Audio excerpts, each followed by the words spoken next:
Hi, my name's Cindy Iverson. I am a 4-H leader in Pierce County. I've been involved in 4-H as an adult for approximately 15 years, but I was also a 4-H member growing up. We had horses, and so I was in the horse department then. As I got older, I grew out of the 4-H project. Then when I started having my own children, we decided that that was a good program for them to do. We were here at the Puyallup Fairgrounds one year, and they walked through the cat barn and decided that's what they wanted to do with their cats. So we started up, they joined the Gig Harbor 4-H Club.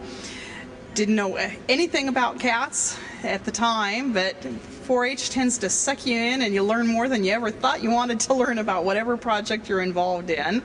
And the girls, as they developed, they decided to expand their 4-H projects and started taking on performing arts and leadership.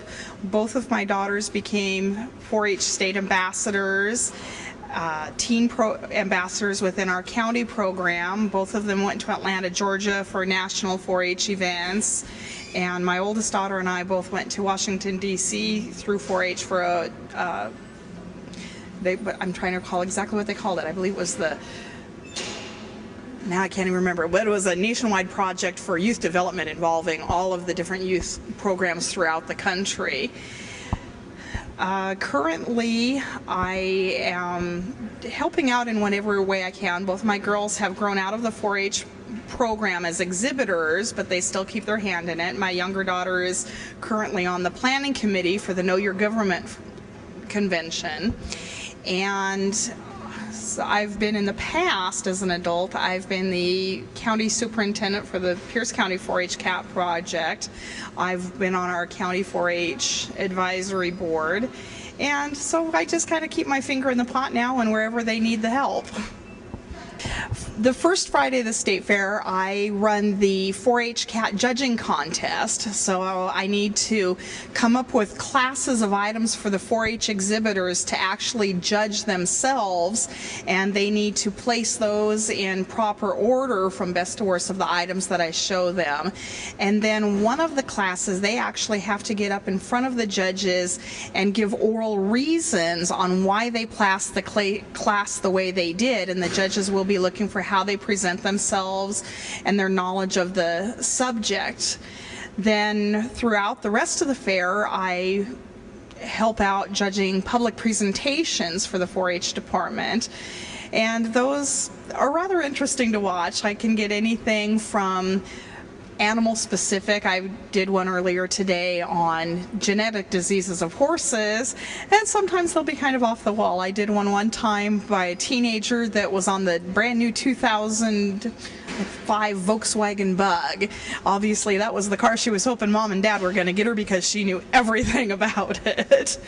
And when we're judging presentations, what we look for is that the kids have practiced their presentation, how they present themselves as far as their mannerisms, their composure up on stage, how they use their public speaking voice, and at the end of it we'll ask them questions to check for ourselves if they truly do know what they're talking about or if they've just memorized what they wrote down. Can you talk about some of your earliest memories in 4-H as a girl? Probably my earliest memories involving 4-H was actually before I was even a member myself. My mom was the 4-H leader of our club. We had horses in our club, and my older sister and brother were obviously members before I was, so I just got to tag along, and all of the other kids were kind of like my older brothers and sisters, so I couldn't really get away with much of anything when we were at the shows or the fairs. Then as we got a little older and I was able to get my own pony and join the horse project, things were really different back then. I look now and they have the horses at the Puyallup Fair for the state program, and we didn't have that opportunity. We just did it at our county level, and even the county fairs now in Pierce County, the horses go to the fair and they have large box stalls that they are in during the duration. We just had lead-in tie stalls.